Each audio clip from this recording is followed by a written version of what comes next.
Olá, sou o Carlos Eduardo Canto e estamos começando mais um programa Mercado Imobiliário de Canto a Canto. Recebo hoje dois convidados. No primeiro bloco, Wellington Luiz Costa Júnior. No segundo bloco, o médico Kadri Massuda. Wellington Luiz Costa Júnior, formado em Direito pela Uni Goiás. MBA em Gestão de Negócios Imobiliários e Construção Civil pela Fundação Getúlio Vargas. E Gestão Financeira e Controladoria pela CEDEP. Está há mais de 15 anos na Tenda, passando pelas áreas comercial, financeira e corporação. Teve uma passagem como gestor da Amil.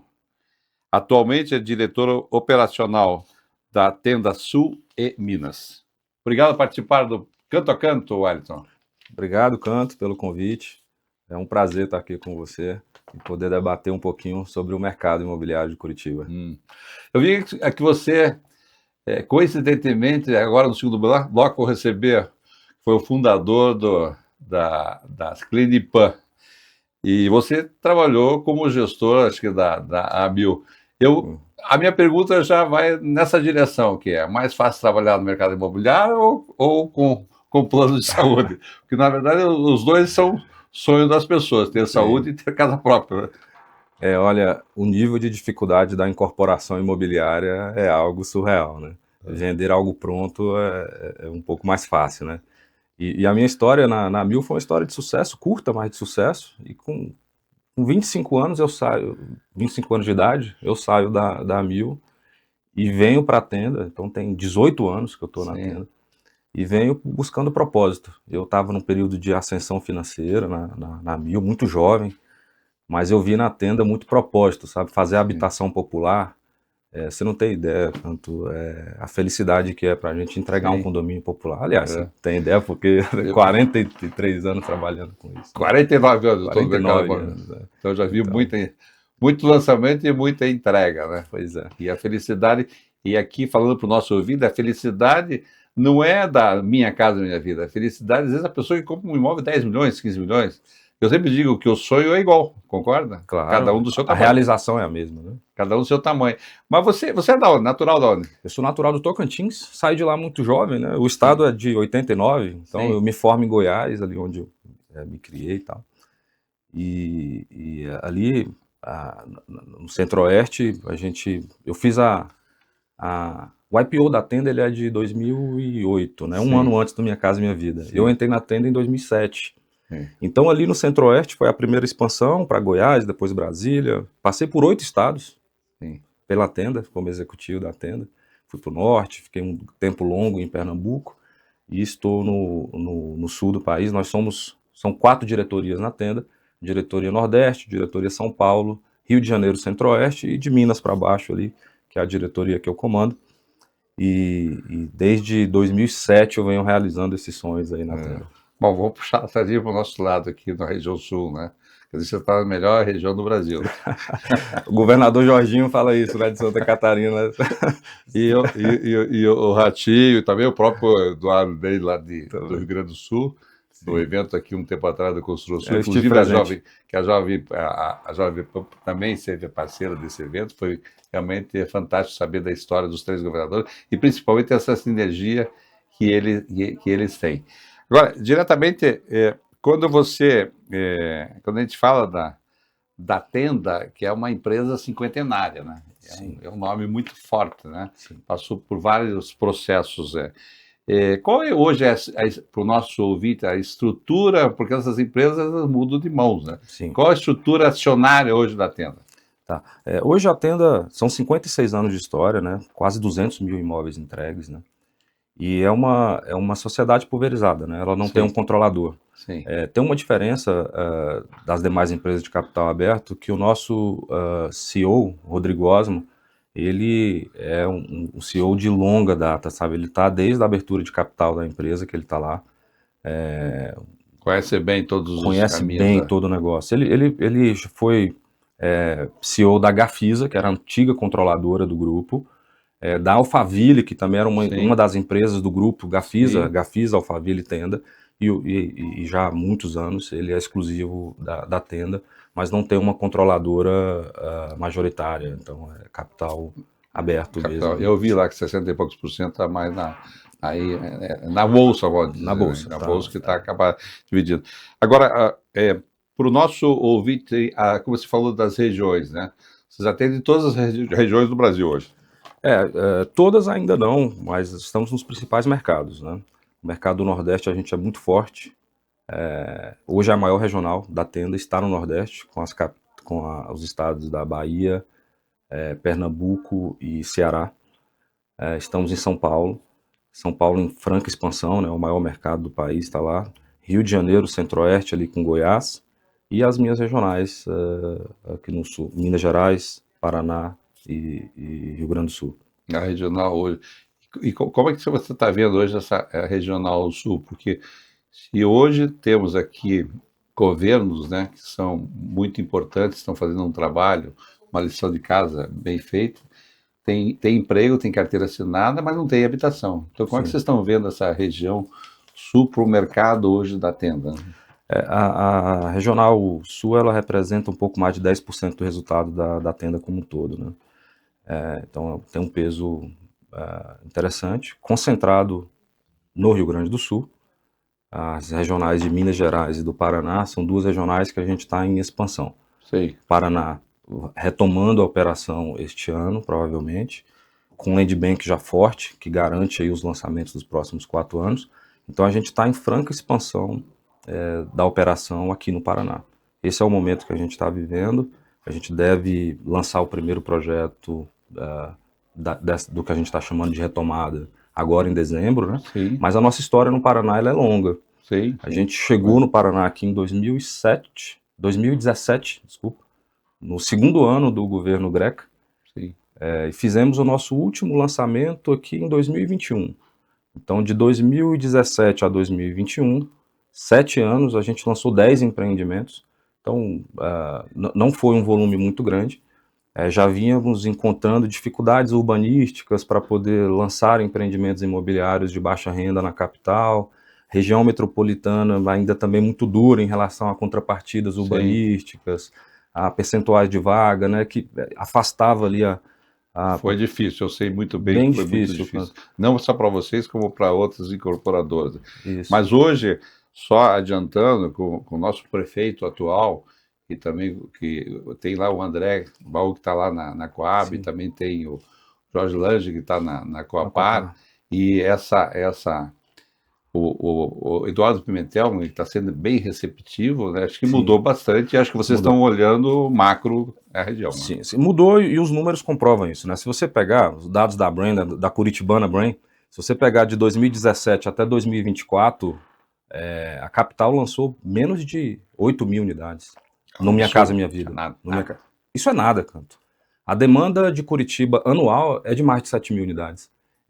De 2017 a 2024, lançou pouco menos de 8 mil unidades. É muito pouco, os dados da Brain, né?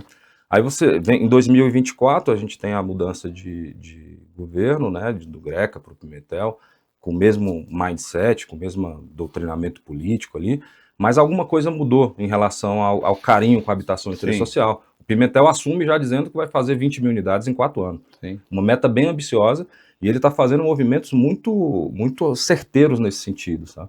Você mencionou, e muito bem colocado, o André Baú trouxe uma visão, uma vitalidade como ex de Caixa Econômica, né? Trouxe toda a experiência de Caixa Econômica para a Coab, trouxe uma equipe técnica de Caixa Econômica para embasar as discussões, e a gente está vendo uma nova Coab, não só em processos internos, como em normativos mesmo. A Coab hoje tem um teto que já é um teto de preço que já atrai, tem normas urbanísticas específicas para a Coab, que faz com que os empreendimentos na capital já comecem a circular, né? Tem um negócio curioso, Canto, que é o seguinte, faz muito sentido urbanístico você ter habitação popular próximo do serviço. Você evita deslocamentos e tal. E se você não tem condições diferentes para habitação de interesse social, esses terrenos centrais, eles sempre vão para o alto padrão. Sempre vão para o alto padrão. Então, faz muito sentido o urbanístico, e aqui a gente está no berço, né, do que Jaime Lerner ensinou para o Brasil. faz muito sentido urbanístico você ter condições diferentes urbanísticas para habitação de interesse social, para você estar em nível de igualdade para competir por esses melhores terrenos aqui. E o que a gente está vendo agora em Curitiba, tanto na legislação municipal quanto nos decretos internos da Coab, condições específicas para habitação de interesse social, de isenção de vaga, de desconto de outorga, em alguns casos isenção de outorga onerosa, que faz com que a gente seja muito competitivo com o terreno. Então a gente está formando um land bank interessante na capital, por conta dessa condição de igualdade.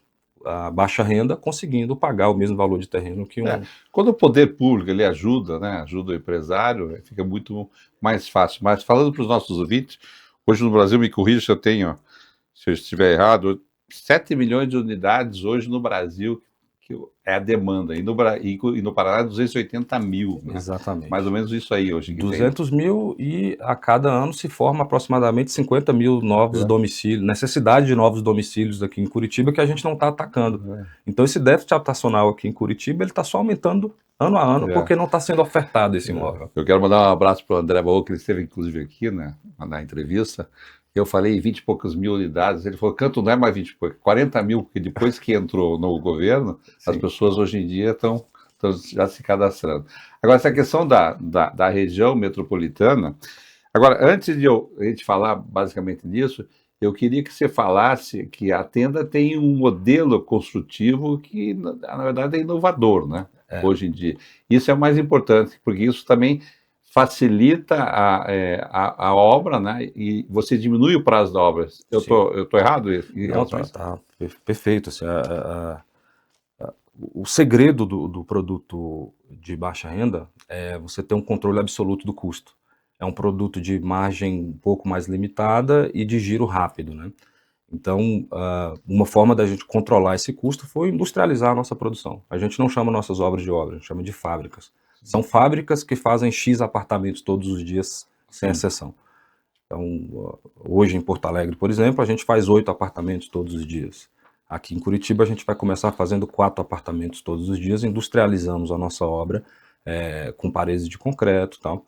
E para esse novo momento de Curitiba, a gente traz uma tipologia com varanda, com churrasqueira. É um produto Minha Casa Minha Vida. Não, porque a Minha Casa Minha Vida não pode ter todas essas, exatamente, essas facilidades e utilidades. E tem um conceito moderno, essa tipologia, Canto, que a gente trouxe, que a gente chama internamente de uma tipologia modular plataforma. O que é modular? Como se fosse um Lego. A gente encaixa a nossa torre, é um produto vertical, não é mais o térreo mais 3 tradicional aqui da região metropolitana de Curitiba. A gente traz um produto vertical, ele vai até 15 pavimentos. Ele é modular porque é como se fosse um Lego, você encaixa ele de acordo com o terreno, a quantidade de unidades por pavimento é de acordo com a disponibilidade do terreno, e a gente vai num conceito plataforma, subindo até 15 pavimentos, dependendo do que a legislação permite. Então, ele falando isso, me lembro daqueles prédios que hoje em dia a gente vê na internet chineses, que são construídos em uma semana. Logo vamos chegar nesse estágio, né? A gente não está em uma semana ainda, mas a gente está buscando essa industrialização. Mas, basicamente, para os nossos ouvintes aqui, quais os diferenciais do produto Tenda? É isso que você falou? A churrasqueira, a varanda... e também a questão do tempo, né? Eu acho que o principal diferencial é o seguinte, é um produto de qualidade entregue num tempo recorde. É muito rápida a nossa obra, né? E somado a isso, a gente vai trabalhar no que a Tenda sabe fazer de melhor, que é trabalhar com as faixas iniciais do programa. Então, o que é a principal ausência na capital, Canto? Se você pegar o que foi contratado nos últimos anos aqui em Curitiba... É nada. É nada. A média dos últimos 3 anos foram 3 mil e poucas unidades. É 40% da demanda. A demanda seria algo próximo de 7 mil por ano. Sabe? Até irritante isso, porque levaram todos para a região metropolitana, muitas vezes não tem estrutura. Hoje em dia, eu estou comentando aqui pelo mercado imobiliário, é o que eu vejo. Você leva para lá e não tem a estrutura, a maioria mora aqui em Curitiba, as estradas hoje em dia estão problemáticas, e os prefeitos da região tem que levar a educação, tem que levar a saúde, tem que levar tudo. Ele fica lá com outros. O bônus, o final de semana, esse morador que está lá no empreendimento, ele vem gastar o dinheiro em Curitiba. Entendeu? Então, é uma matemática aí. A conta não fecha, né? Acaba não fechando. Mas hoje, eu, como falei, trabalho no mercado imobiliário há muito tempo, acho que não é questão de erros ou acertos. Eu tive o prazer de conhecer o Jair Led, de sentar com ele, aí da época, eu estou nesse mercado há bastante tempo, mas o grande hoje em dia, que complica e engessou a cidade, foi ali a linha verde, porque eu olho que a linha verde poderia ter hoje em dia empreendimentos, eu falei inclusive para a Ana Jaime aqui, conversei aí com...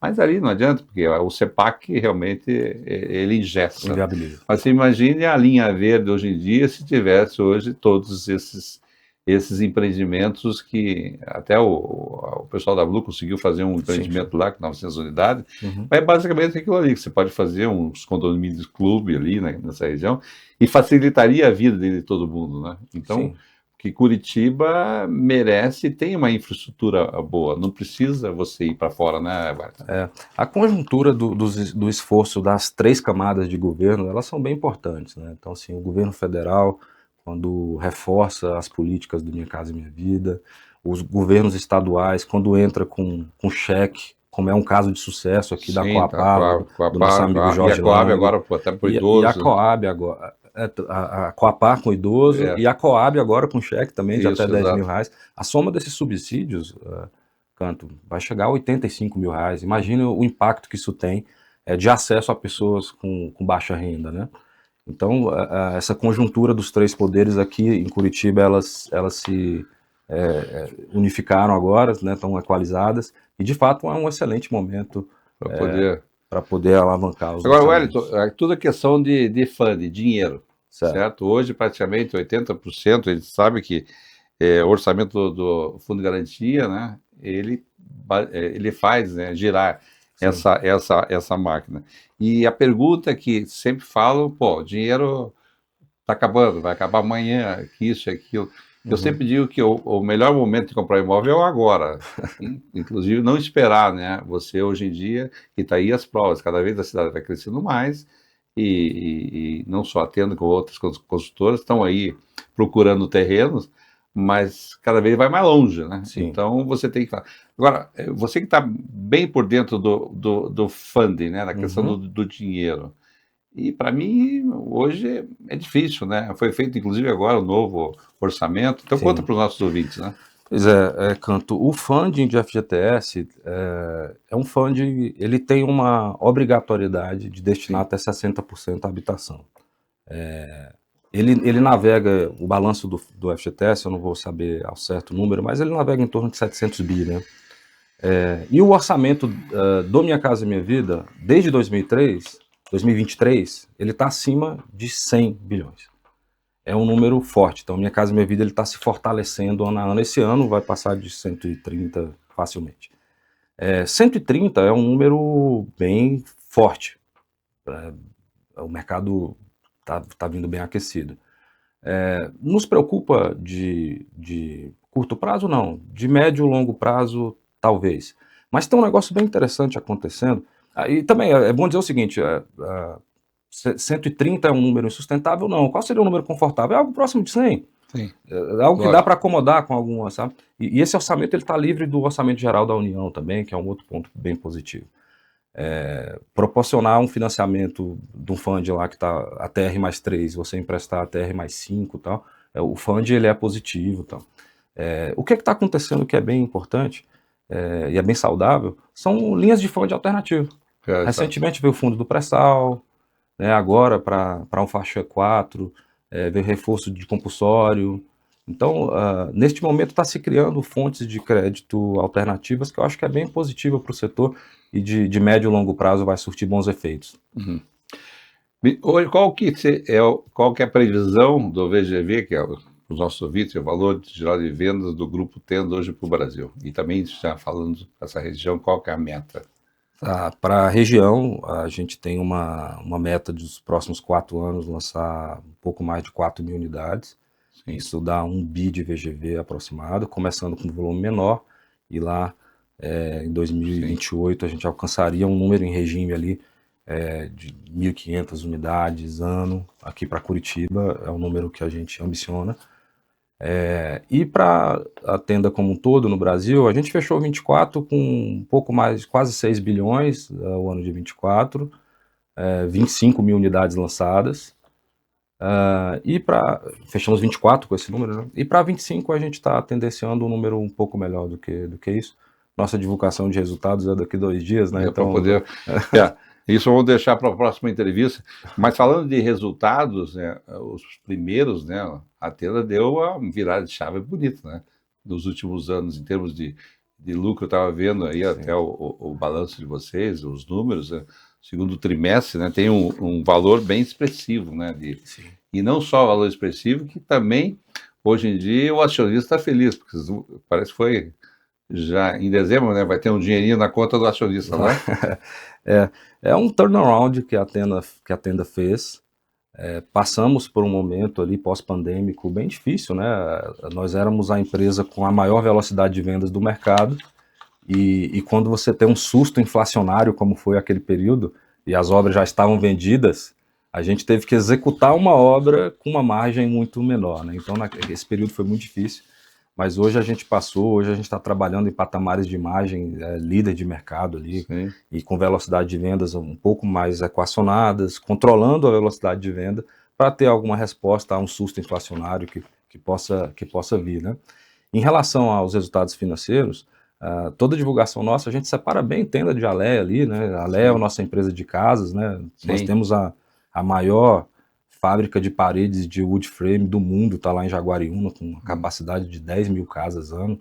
E essa fábrica, ela está no momento de expansão e de retorno positivo, né? Todo o investimento que foi feito em CAPEX na fábrica, agora já começa a aparecer resultado, no curto prazo aí, a Alea já começa a mostrar bons números.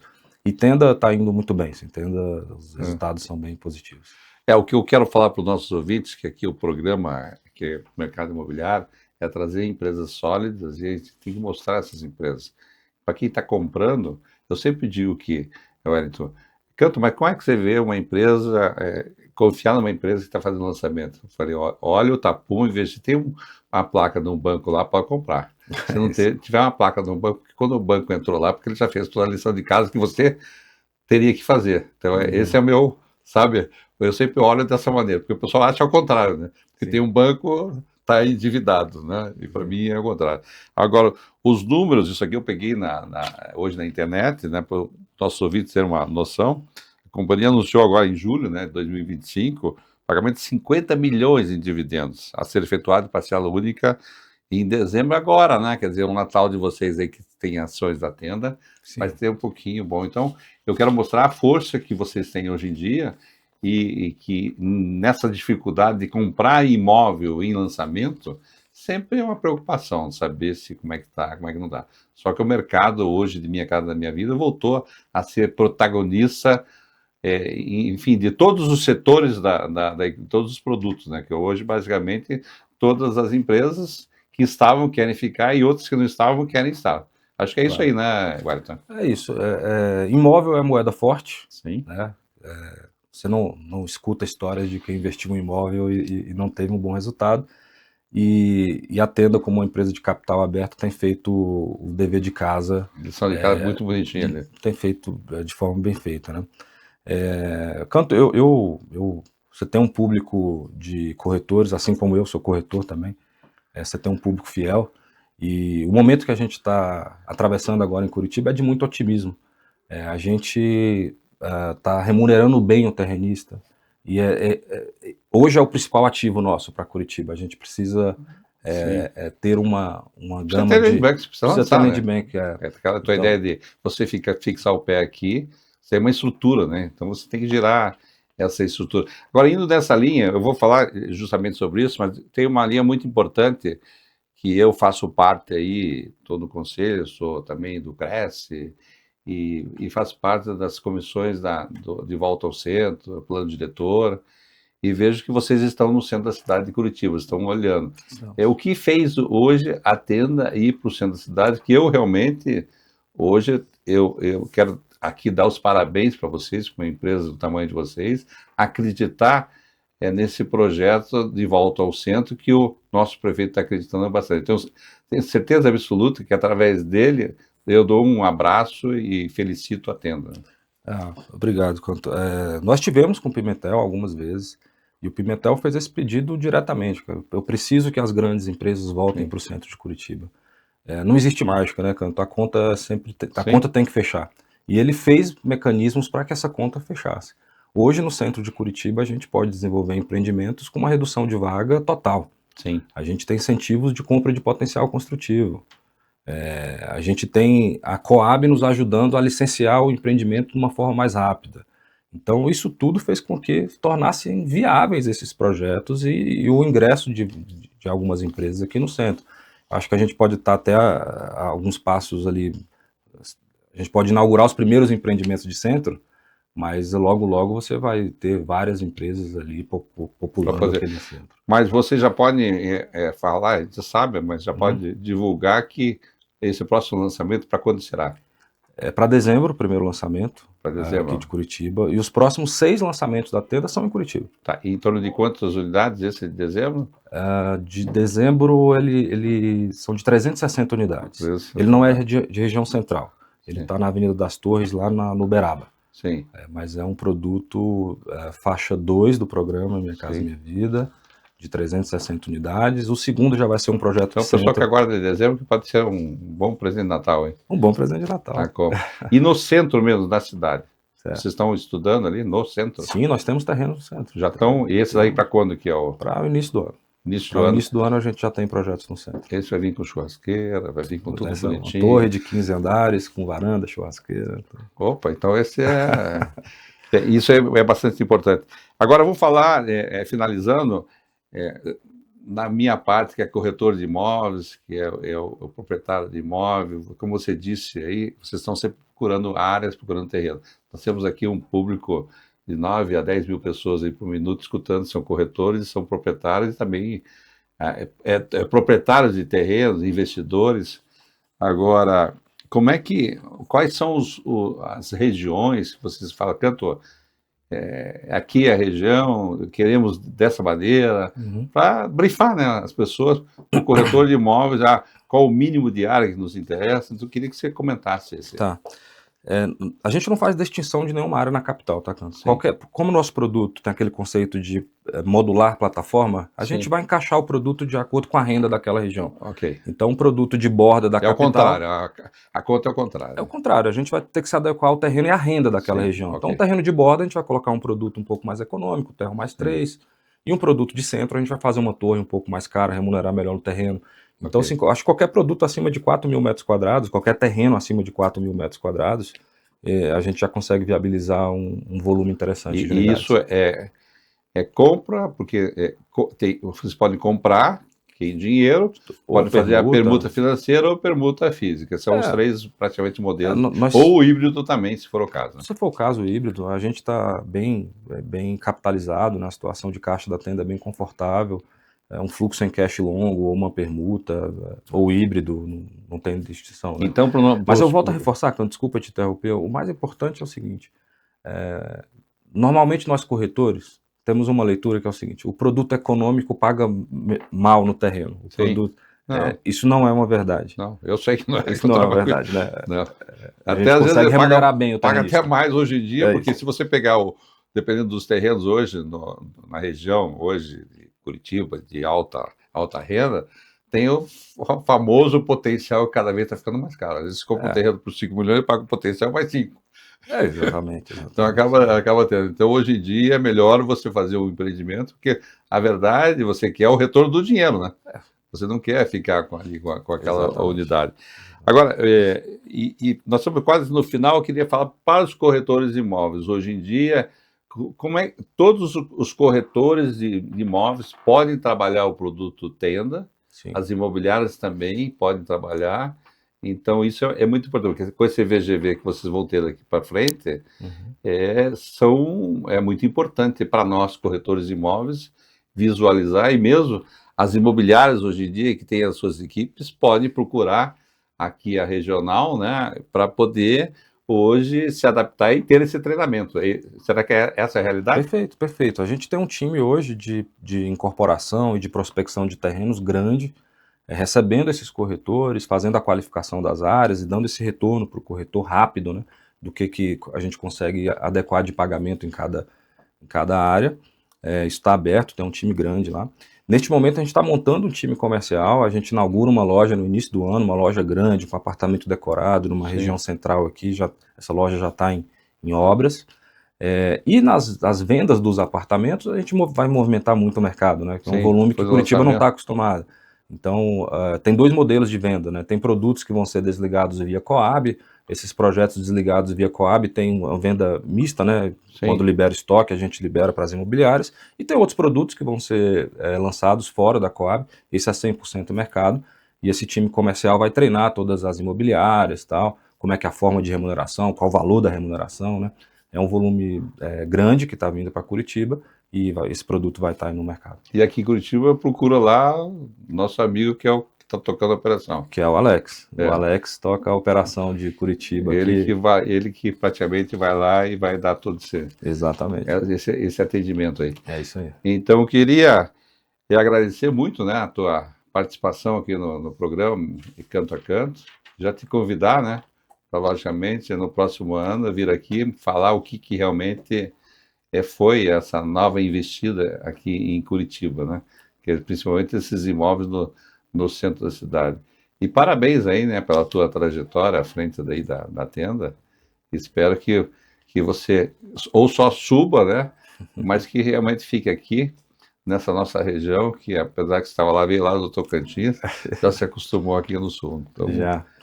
Obrigado aí pela tua participação. Eu agradeço o convite, Canto, e para finalizar, eu queria agradecer os esforços conjuntos aí do Estado, muito capitaneado pelo governador e pelo Jorge Lange, a Prefeitura Municipal. O Pimentel tem feito um trabalho brilhante, e pela Coab, lá com o nosso amigo André Baú, que de fato tem transformado aí e trouxe bastante incentivos para a habitação de interesse social. Obrigado pelo convite. Obrigado.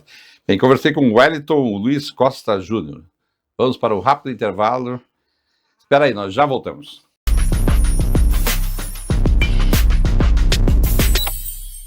Continuamos com o programa Mercado Imobiliário de Canto a Canto. Recebo o médico Kadri Massuda, ortopedista graduado pela Universidade Federal do Paraná em 78, residência em 79, 80 na Clínica de Fraturas 15 e Hospital César Perneta, pós-graduado pela Universidade La Sapienza de Roma, ex-diretor-geral do Hospital de Reabilitação do Paraná, ex-presidente da Associação Paranaense de Reabilitação e da Sociedade Brasileira de Paralisia Cerebral. Atuou por muitos anos como professor da Universidade Federal do Paraná e da PUC, ex-presidente do SINAGE, Sindicato Nacional de Medicina em Grupo, cofundador da operadora de saúde Clinipan. Atualmente é diretor da Tempo Saúde Digital, Tempo Médio, Premium Saúde Ocupacional e conselheiro do Hospital da Cruz Vermelha. E escritor de vários livros, Fragmentos de uma Vida, Contato Infantis Juvenis para Ler e se Divertir, Vida, e o último que agora, obra do pai Alberto Massuda. Aproveitando, eu recebi agora, com muita honra, o livro do... Esse aqui foi o último livro, cara? Foi o penúltimo. Penúltimo livro, que é o Fragmentos de uma Vida. Obrigado, depois eu vou pegar um autógrafo seu aqui. Com todo prazer. Cara, obrigado por participar aqui do Canto a Canto. Obrigado mesmo de receber esse convite, de estar aqui conversando.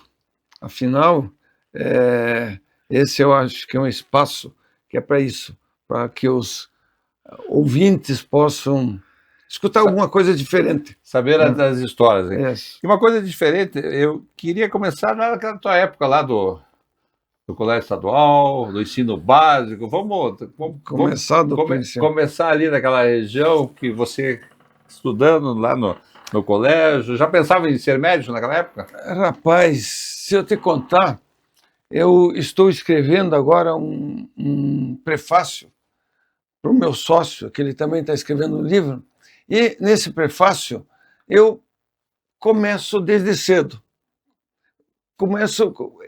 tanto eu como ele somos médicos. E como que começou essa vontade de ser médico? É muito interessante. A gente morou no centro de Curitiba, na Rua Voluntários da Pátria. E a gente vivia naquela região e o nosso centro era a Praça Rui Barbosa. Na época, nós estamos falando dos anos 62, 63, né? A faculdade de medicina era na Praça Rui Barbosa. Sim. Muito bem. Nós, em final de semana, no sábado e domingo, a gente pulava o muro e entrava dentro da faculdade. E nós íamos em uma sala onde existia os cadáveres dissecados. Nós dávamos um jeito de entrar dentro e ficar observando aqueles cadáveres, aquelas barrigas abertas, aquelas pernas dissecadas, e ficávamos fascinados com 10 anos, com aquilo aí. 10 anos de idade, a gente já queria ser médico. Aí nós estudávamos sempre no centro e fizemos Instituto de Educação, que é ali na Emiliano Perneta, e fomos fazer o exame de admissão. Colégio Estadual. Do Colégio Estadual. Levamos ferro. Não conseguimos entrar. Eu passei da primeira vez. Eu não passei. Mas aí, não sou médico. Aí nós fomos fazer o exame de admissão na escola técnica, Sim. que hoje é Cefet.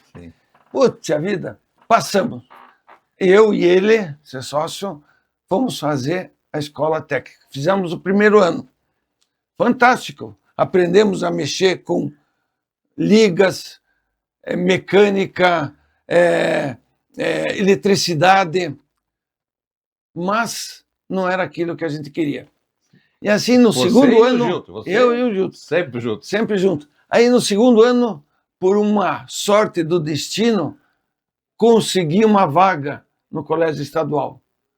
Eu fui para lá e o Gilto, vendo aquela situação desesperadora, porque nós estávamos juntos desde sempre, conseguiu também uma vaga. E assim, nós entramos no Colégio Estadual, entramos na área de ciências biológicas e começamos a trilhar o caminho da medicina. Então, a gente queria ser médico desde os 10 anos de idade. E vou te dizer uma coisa, eu acho que foi, se é destino, se é vocação, foi a melhor coisa que a gente podia ter feito. Certo? Que eu particularmente acredito que a profissão do médico é a melhor profissão que existe, porque você recebe o indivíduo, te dá a saúde para você administrar a saúde dele. Qual bem maior do que a saúde de uma pessoa? Exatamente. E poder desenvolver.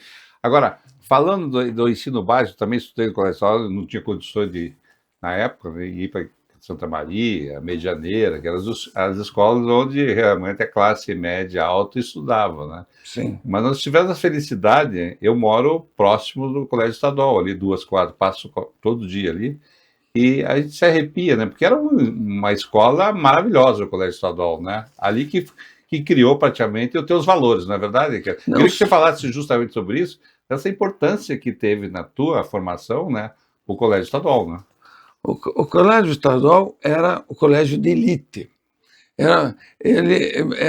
As pessoas que frequentavam lá eram pessoas, inclusive, estávamos vendo aqui a revista Top View, esse rapaz aqui, o Nacli, era filho de deputado.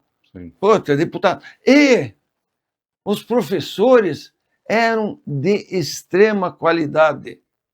Eu me lembro que o nosso professor de biologia era o secretário de saúde e dava aula. E o Colégio Estadual valorizava muito a ética, a cidadania. Me lembro, e como você deve lembrar, quantas vezes nós em frente do colégio, em fila, cantando o hino do Paraná, o hino nacional e o hino do Colégio Estadual do Paraná. E de uniforme. de uniforme, gravatinha, camisa branca, calça azul marinho.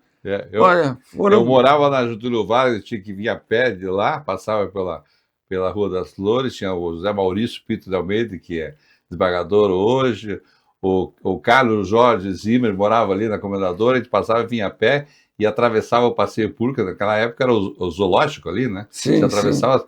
Tinha o rio do lado ali, tinha que atravessar para ir lá, e realmente são boas lembranças, né, cara? Nossa, nem me fale, olha, e agora escrevendo isso eu lembro de situações, por exemplo, tem uma situação engraçada, no primeiro científico, que é o primeiro Sim, primeiro, científico. colegial. Sim, Não, é o colegial hoje em dia. a nossa turma era terrível, terrível. Tinha uma turma, tinha uns meninos lá que eram meio gangsters, né? Era aquela coisa de juventude transviada. E tinha um professor de física que era duro na queda. Não é que esses meninos foram lá e fizeram uma sacanagem no carro do rapaz. Era um vanguarda. Puta, arriscaram, furaram. Esse professor ficou tão puto, e ele não tinha como Vai fazer? Não tinha como filmar, como acusar. Acusar, ele ferrou a turma toda. Ele fez uma prova tão difícil que só um conseguiu tirar nota suficiente. Todo o restante foi para a final. E na final também arrochou. E aí aconteceu que alguns passaram, eu passei, alguns ficaram, o meu sócio reprovou. Né? E também, né, na parte a gente está assim, falando um pouquinho para os nossos ouvintes, vamos entrar, mas é gostoso essa história de poder passar para as pessoas que vão se lembrar. E a parte também dos esportes também, tinha expoentes ali, né? O Colégio Estadual formou grandes expoentes. Grandes né? expoentes. Nadadores. Nadadores, né? Tinha nadadores, corredores, tinha a parte da piscina, né? Que sim. Eram os campeões, né? Que saltavam. Tem salto ornamentais, né? Eu participava de corridas. Eu fazia corridas naquela pista de 400 até hoje, metros. Né? Pô, é um evento maravilhoso. Agora, cara, como assim, fundador da Clinipan, certo? Foi praticamente hoje em Curitiba, não há quem não lembre. Clinipan é como se fosse Mercadorama, entendeu? Era Clinipan, nome Mercadorama na área de saúde. O que você está vendo hoje em dia o setor de saúde no Brasil? Bem, a gente tem que entender que o setor de saúde se divide em dois. O público, que é SUS, e o privado, entre aspas, que são os vários grupos que formam a saúde complementar ou suplementar. Essa saúde suplementar se divide em 5 categorias. As cooperativas médicas, as autogestões, tipo Petrobras, Caixa Econômica, as seguradoras, tipo Bradesco, Itaú, as medicinas de grupo e as Santa Casas. Bem, dessas 5, a maior de todas são as medicinas de grupo, que fazem parte a Mil, parte Vida e outras. Saúde e tudo mais. Bem, da onde surgiu isso? Da onde surgiu isso? Há muito tempo atrás, em torno de 1960, certo? Não existia o SUS. Existiam os grandes grupos que você pagava uma mensalidade para o governo e ele te fazia parte desse grupo. E tinha os que não tinham dinheiro, que eram chamados indigentes. Muito bem. Em São Paulo, e principalmente em Santos, começou a surgir as primeiras empresas que resolveram bancar para os seus funcionários um plano de saúde. Por quê? Porque eles tinham dificuldade para ir para consultar, perdiam dia de serviço. Então a empresa, principalmente ali o ABC Paulista, sabe, resolveu dizer, pô, vamos fazer alguma coisa. E aí começou a surgir os primeiros planos de saúde. Então, os planos de saúde, hoje, eles são complementares. Tá? Eles têm grandes vantagens, que são, você tem agilidade na marcação de consulta, nos exames, internamento, diferentemente do SUS, que às vezes você tem que precisar filas para conseguir uma consulta ou para conseguir um exame e uma cirurgia. Hoje não dá para viver sem os dois. Todo mundo ou tem um plano de saúde ou vai ao SUS. Foi feita uma pesquisa pela revista Veja perguntando o que o cidadão quer. O cidadão quer segurança, saúde e habitação. Sim. Então, a saúde Primeiro, particular ou privada, essa que eu estou falando, é o terceiro desejo da população. Então, não tem como ficar sem. mas hoje, vamos falar aqui do Paraná, de Curitiba. O SUS aqui, a gente vê elogios, né? Realmente está bem, né? Não, o SUS do Paraná, aliás, não é só Paraná. O sul do Brasil está bem, né? Mas quando você vai para o norte, nordeste, Sim. é aquela confusão. Talvez de profissionais, né? Talvez profissionais. E eu posso dizer que o SUS está fazendo de tudo para melhorar. Tá? E está vendo agora uma relação, um contrato público-privado entre SUS e entre operadoras, fazendo com que as operadoras coloquem aquele excesso de oferta que eles têm Sim. em prol do SUS para que diminua um pouco os impostos. Então, esse é um trabalho do meu filho, que está lá no Ministério da Saúde. Teu filho está lá. Está lá, é o que nós chamamos, o que ele chama de mais especialistas, fazendo com que as especialidades que estão sobrando no privado possa ser colocado no público. Agora, cara, para a gente dissecar e finalizar, hoje no Brasil se educa, se formam bons médicos? As faculdades? Puta, tá aí uma pergunta difícil. Difícil porque a medicina brasileira é uma das melhores medicinas do mundo. É uma das melhores medicinas. Você vai para os Estados Unidos, os caras chegam lá e dizem, não, porque não sei porque você veio para cá. Você vai lá, vai para São Paulo. Né? Sim, todo lado. Ela é referência mundial. Mas está tendo um problema.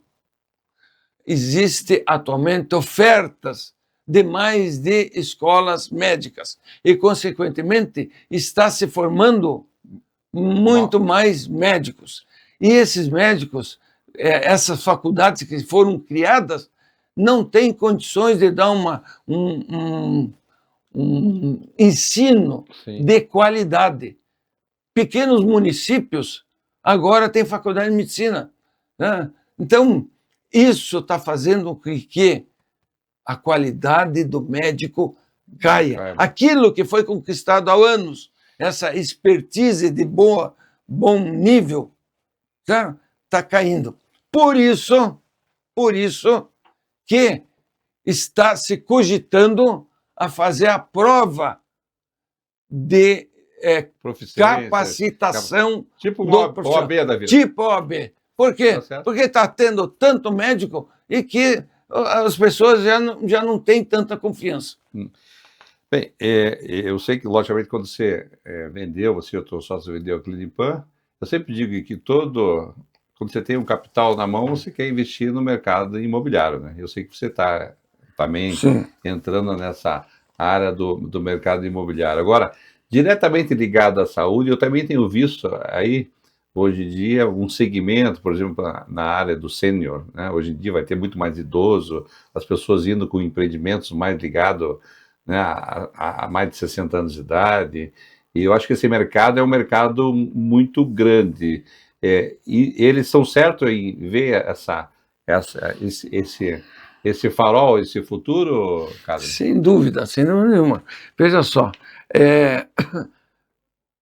o Brasil tinha até 30 anos atrás a forma de pirâmide, onde a base da pirâmide são os jovens e a ponta os idosos. Essa pirâmide está se invertendo. Tá? Acredita-se que em 2030, pelo menos 40% da população vai ter acima de 60 anos. Bem, isso é um mercado novo que está surgindo, de tal sorte que precisa se adaptar a esse novo mercado. E como é que se adapta a esse novo mercado? Se adapta fazendo com que as pessoas estão vivendo mais. Antes, 60 anos era um velho. Sim. Hoje, 60 anos, é um garotão. Certo? Então, as pessoas estão indo para 80, 90, até 100 anos. Isso requer uma arquitetura específica para essa turma. Certo? O que é arquitetura específica para essa turma? Pisos adequados, barras de suporte para banheiros, portas mais largas. Elevadores com maca. Elevadores. Engraçado, falando de elevadores, uma proposta que veio um hotel que veio nos oferecer no centro da cidade, que era para fazer para idosos. Sim. Puxa, por centro da cidade, as pessoas idosas gostam de morar no centro, porque movimento, está tudo pronto. Tem segurança. Aí fomos ver lá o imóvel, os elevadores eram pequenos. Você tem que fazer elevador que caiba uma maca, porque se o cara está doente, tem que entrar. É como se fosse hospital. Então, o cara vai sair o quê? Na cadeira? Exatamente. Então esse mercado, para aquela pessoa que está nos ouvindo hoje em dia, você acredita bastante no que as pessoas estão fazendo. E também para investimento é um bom mercado. Porque é o futuro. É o futuro. É o futuro. Mas, como eu disse, tem que ser preparado para esse tempo. Luzinha nas bordas, para que a pessoa levante e não saiba. Porque sabe qual é o maior problema no idoso? São as quedas, as fraturas. Se o indivíduo sofre uma fratura, principalmente a fratura do fêmur, a chance de ele ir a óbito chega a 50% em 2 anos. Então, veja só, isso, é prevenir que não aconteça esse tipo de patologia. E você falou bem que eu tenho um amigo, que por sinal acho que foi teu aluno também, Dr. William Youssef, ele fala que os acidentes domésticos hoje é um problema, né? Que as pessoas acabam se acidentando muito em casa, né? Por falta de muito isso que você falou, né? Que não tem uma barra na escada, vai pegar uma cadeira, enfim, acaba tendo essas complicações. Exato. Então você vê, tem que ter uma política. Exato. É uma política nacional para o idoso.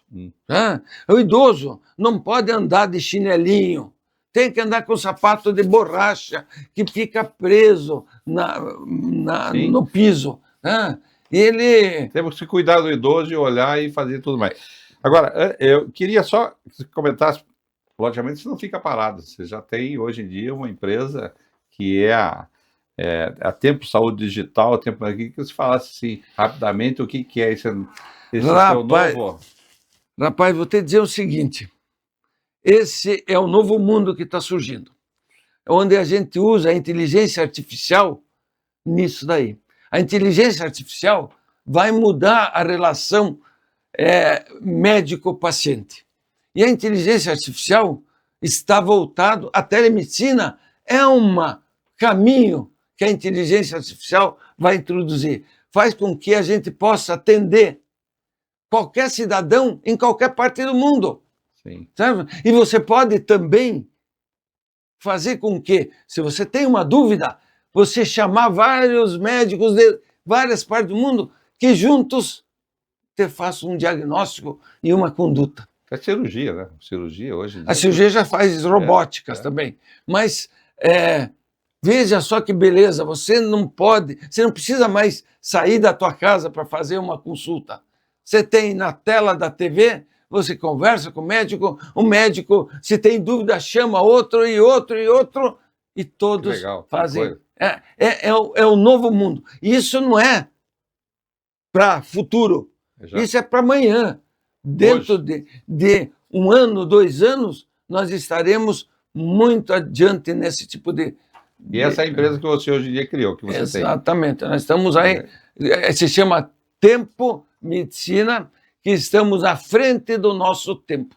Então, falando para os nossos ouvintes aqui, nós temos aí, né, vários, 9 mil, 10 mil ouvintes, para quem que tem empresa hoje em dia, é só entrar em contato, né, com o grupo, a gente é Tempo que hoje em Medicina. dia, para você poder fazer... Estamos fazendo aqui um comercialzinho já do meu amigo aqui, né, para ele poder... Né, eu sei que você está hoje em dia atendendo, como você falou, né, atende o Brasil inteiro. Mas eu queria entrar agora na parte do livro do seu pai, né, Alberto Massuda, 100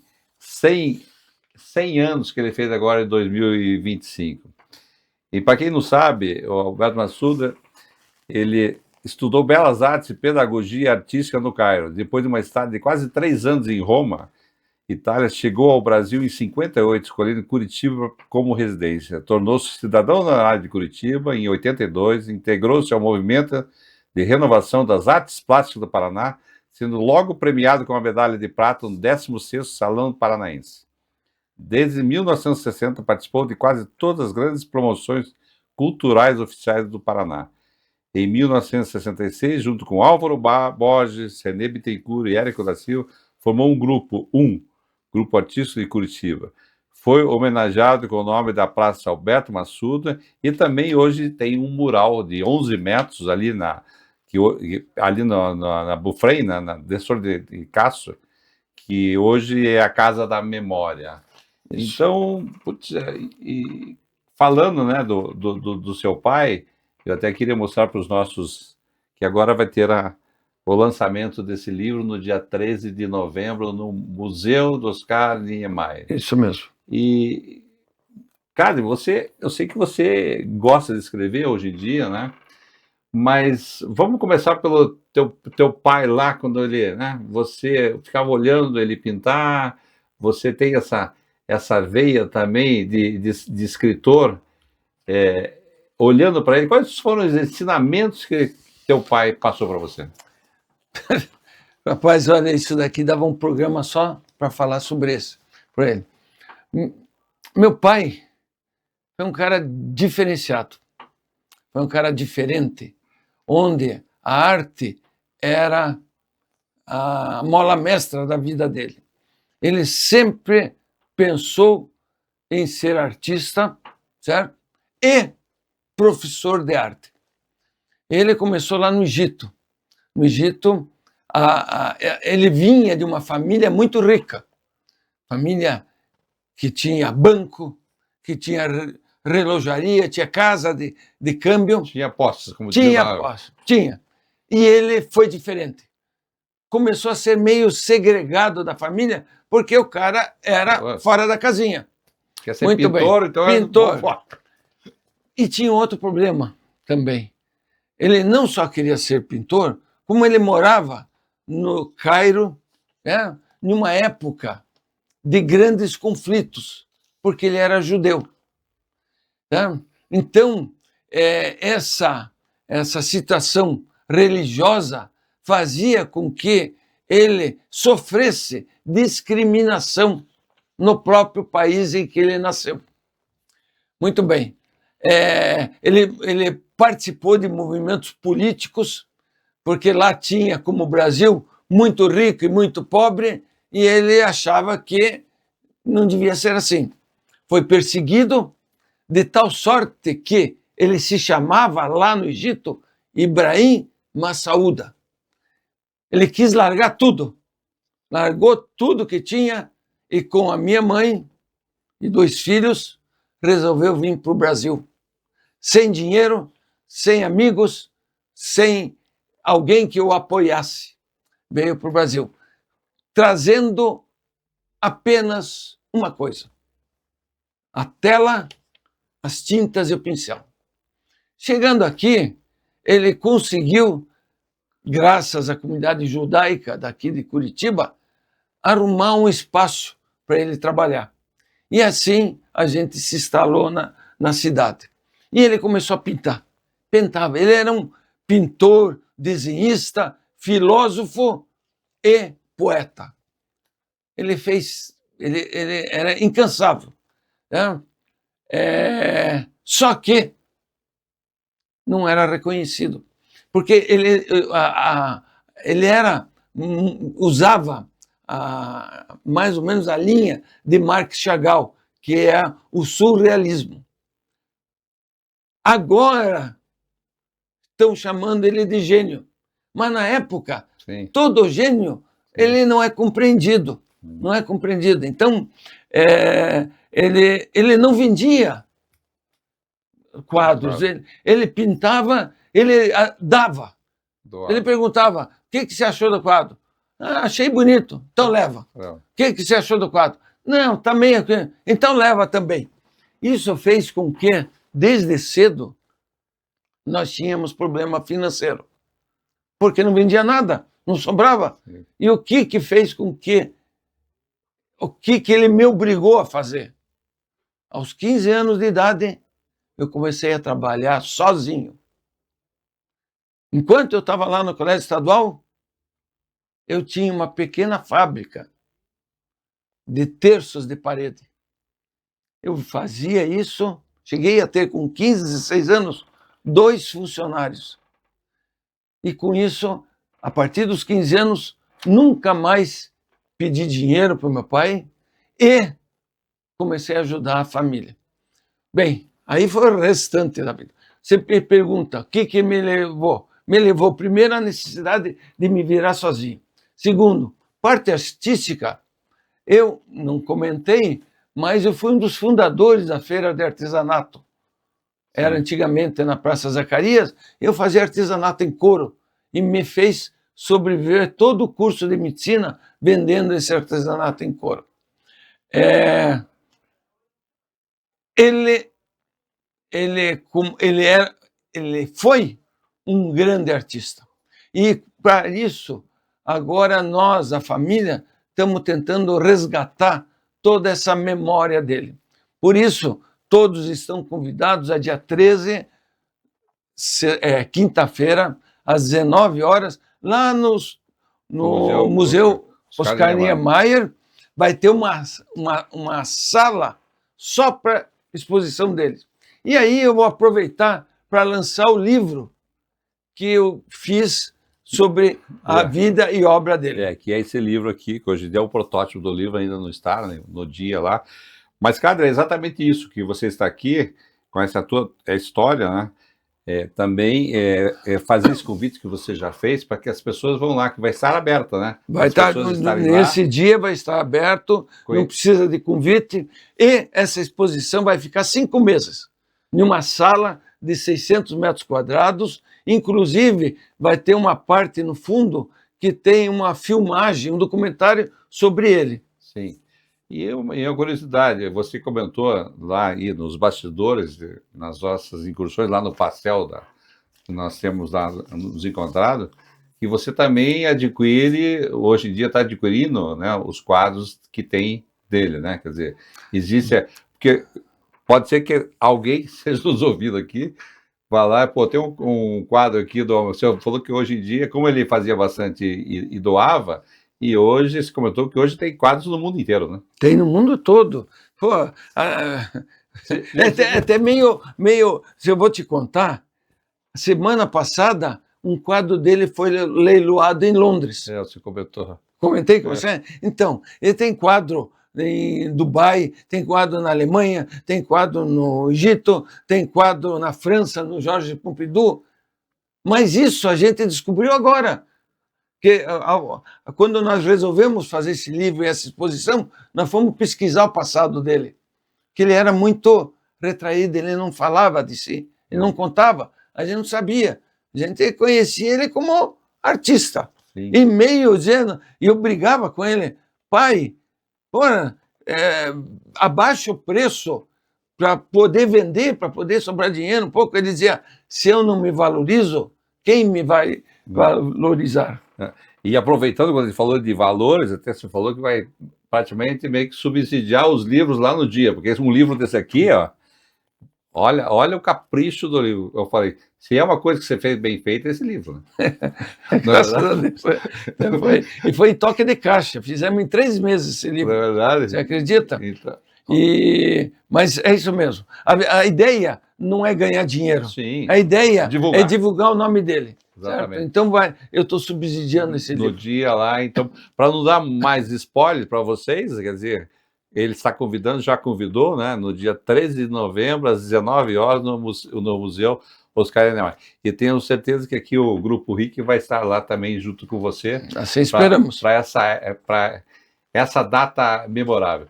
Mas, cara, eu queria te agradecer bastante, né? A tua participação aqui, contando um pouco da tua história, com certeza absoluta, a nossa audiência ela vai aumentar aí bastante, porque são pessoas como você que fazem a diferença no Paraná. Que, na verdade, é uma só, né, cara? Tem que trabalhar, tem que ser resiliente e tem que acreditar no futuro, né? E pensando no teu pai que veio lá atrás, como muitos imigrantes vieram para o Paraná e estão aí fazendo a sua história. Então, muito obrigado. Eu que agradeço estar aqui, conversando com teus ouvintes, e estamos à disposição para novas aventuras. Então, nos encontramos então lá no dia 13 de novembro no Museu Oscar Niemeyer. A entrada é livre, não precisa de convite, nada. Vamos lá, que com certeza absoluta o Cádio, com essa emoção toda, vai falar lá do seu pai.